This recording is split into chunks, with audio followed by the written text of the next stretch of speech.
What's up, motherfuckers? For today's video, we've got the best prospects in each division.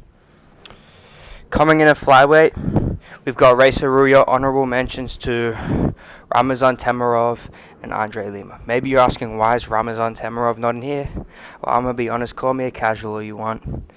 For his fight with Charles Johnson, which is coming up, I didn't even know who the fuck he was. But this guy, Racer Ruya, let me tell you about this guy, Racer Ruya. I'm actually going to watch him live at UFC 312 against Stuart Nickel. Let's see, hopefully he wins. But right now, all he has in the UFC is just a debut of Carlos Hernandez, which I don't even know who he is, but I watched it live.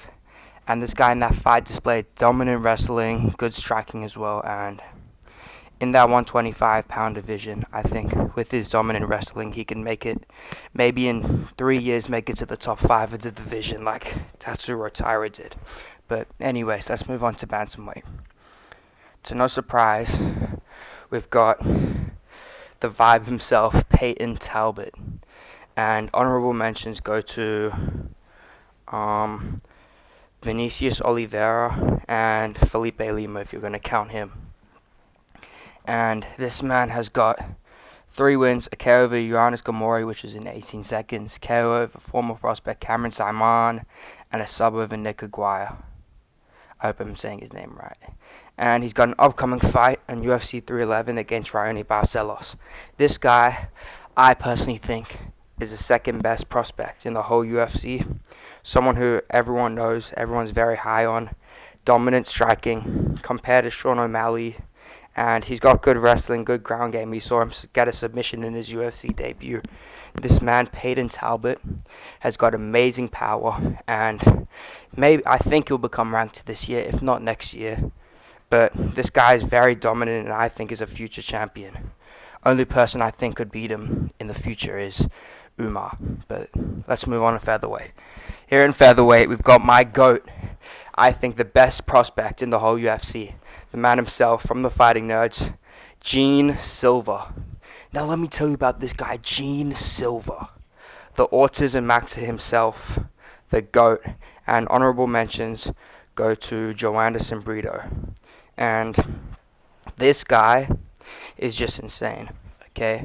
He's got, in his debut, round 1 KO over Weston Wilson. I know he's a bum, but in his next fight, underdog against Charles Jourdain, beat the fuck out of him, sent him to another division, and then in his last fight had an absolute war with Drew Dober, cutting him up with spinning elbows, knocking him down, put a brutal cut on him. Now, I was hoping in his next fight he'd be getting a ranked opponent, as he should, but he's getting Melsik Bagdasaryan, who, I'm going to be honest, again, I've got zero fucking idea who you are. He's probably going to round 1 KO him.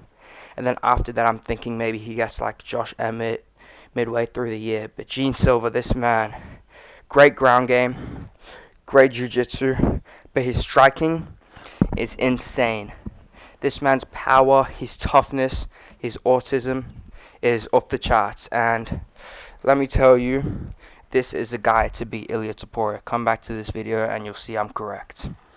Let's move on to lightweight. Now, there's a lot of guys you could have picked. Honorable mentions go to Fares Ziam, Ignacio Bahamondes, Chase Hooper. But I picked out also no Joel Alvarez, because for me, to be a prospect, you can't be ranked yet. So that's why I don't have Joel Alvarez here instead. But I went with Mauricio Rufy. In his debut, he fucking killed Jamie Malaki. Amazing performance, absolute masterclass. And then, now this is where the questions rose with him. Against his fight against James Yontop, he dominated him first 2 rounds, lost the 3rd round, and his cardio was abysmal. This is the thing with Rufy. If that was just, maybe that was just a one-off because it was a catch weight and stuff, and he had to cut weight multiple times. So maybe that's a problem with it. But Rufy, if his cardio is going to be like that, I think he can still become ranked. I think he'll be ranked maybe this year, next year after. But if his cardio is going to be like that, I don't think he can be in the future top 5. But if he has 3-round cardio, 5, holy fucking stutter. If he has round 3 cardio or 5-round cardio, this man's being top 5, possibly a champion in the future. So, also like Gene Silva coming from that Fighting Nerds gym. Let's move on to welterweight. At welterweight, we've got the man Aljamain Sterling. Speaking of Aljo, why the fuck did I see on his YouTube channel he had a video with his wife saying the top 5 UFC sexiest fighters? But let's talk about that for another day. And we've got Jacoby Smith, aka Aljamain Sterling. And wow, this guy's coming off the Contender Series. Also, honorable mention of Brian Battle. Wow, this guy's coming off the Contender Series. Hasn't even fought yet. He's fighting tomorrow. But this guy, let me tell you, he is fucking amazing. DC even compared him to Khabib. He got great striking on the feet, and his ground game is just like Khabib with that amazing dominant ground and pound. Now he's fighting Preston Parsons, and I'm expecting him to get a round 1 or 2 TKO with ground and pound tomorrow on Ribas vs. Turn 2 in the Apex. But this guy, give him 2-3 years, and this guy will be top 5 at not top 5 but top 10 at welterweight in a division with JDM, Shavkat, Sean Brady, Carlos Prates, Buckley, Ian Gary, and yeah, this guy's amazing. And bet you should jump on the hype train now. Let's move up to middleweight.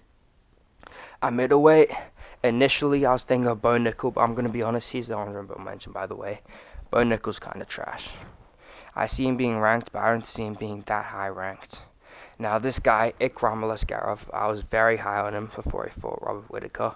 You can see he lost to Robert Whittaker, beat Wally Alves, beat Phil Halls, all those fights ending in round 1 KOs, but that shows that maybe he's not top 5 ready yet. But this guy, while he's going to fight Andre Muniz, this guy is absolutely amazing. He is so good.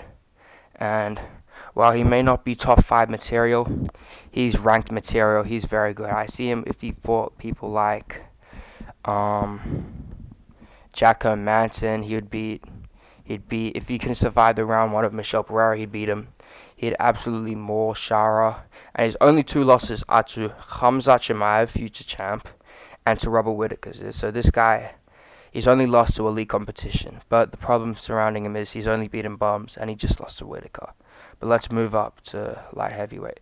We've got Mr. Social Credit himself, the Mountain Tiger, Zhang Ming Yang. And let me tell you about this guy. 18 wins, 18 round 1 finishes.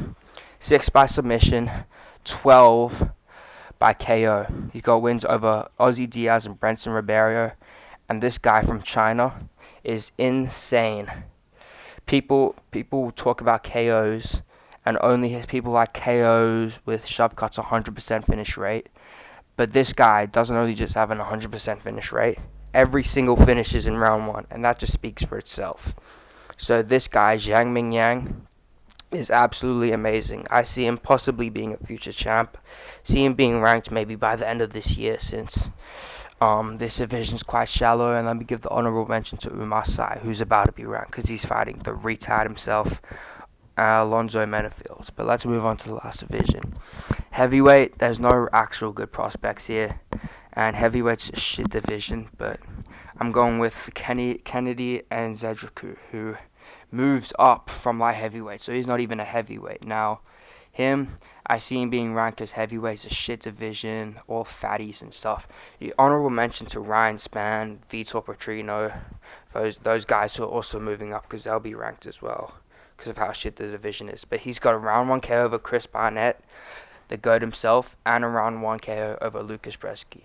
Now, again, with the Joel Alvarez situation, I think Mick Parkin may be better, Mick Porkin, but he's already ranked, so I can't put him in here. So I had to put Kennedy and Zedriku. I see him being ranked soon already, and he's just a great fight.